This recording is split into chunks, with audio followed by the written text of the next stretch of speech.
Hello, I'm standing here on Arthur's Seat, and behind me you can see Edinburgh Castle.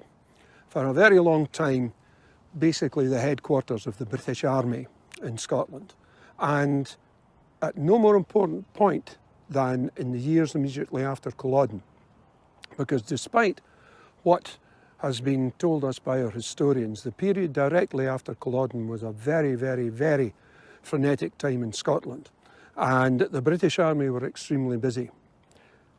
Immediately after the battle, prisoners were murdered in cold blood, and the army fanned out across the Highlands, and under the direct orders of Cumberland, the Duke of Cumberland, the King's son, known still to many Scots as Butcher Cumberland, the army spread out across the whole of the Highlands, effectively indulging in what today we would call ethnic cleansing.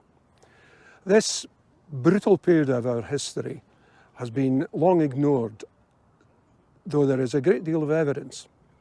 This evidence was created in the 2 decades following Culloden by Bishop Robert Forbes, and he collected a great deal of information about Bonnie Prince Charlie, but also about the activities of the British Army.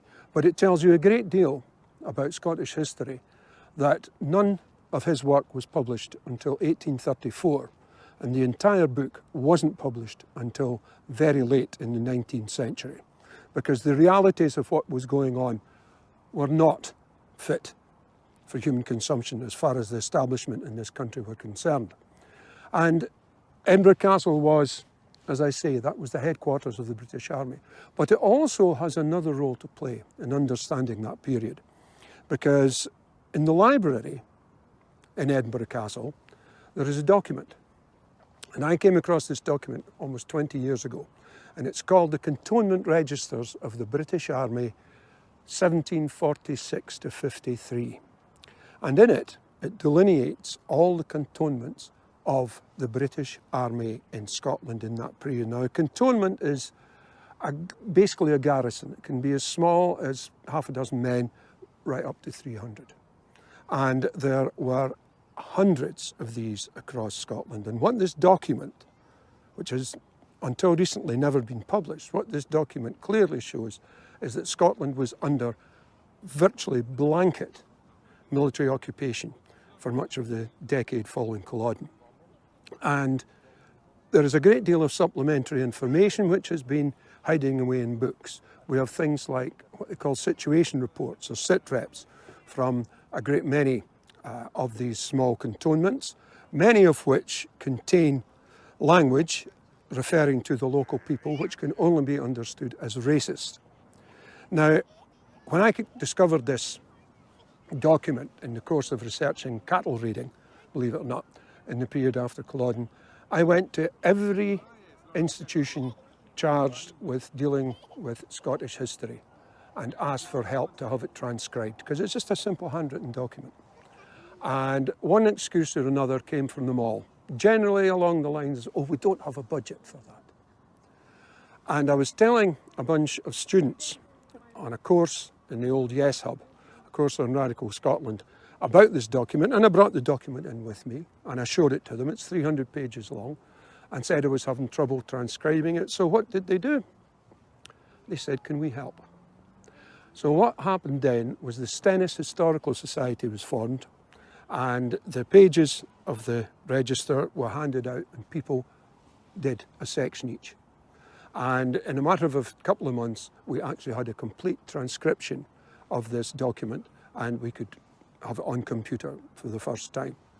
However, the brave souls of the Stennis Historical Society did not stop there, because several of them went out and found further information in museums, in places like Lewis and in Inverness. And further work was also done into the period in the National Library of Scotland here in Edinburgh. And the end result of this was that we located over 600 of these different cantonments. And then something truly wonderful happened, because one of the members of the Stennis Historical Society, Davy Kennedy, who I'm quite sure will not mind me mentioning him, has a certain level of what you might call computer skills. and he developed an interactive map. And that interactive map is now available online at Stennis Historical Society. And on it you can see all of the different kinds of cantonment registers, the periods that they were used, and of course the extent of them all 600 of them.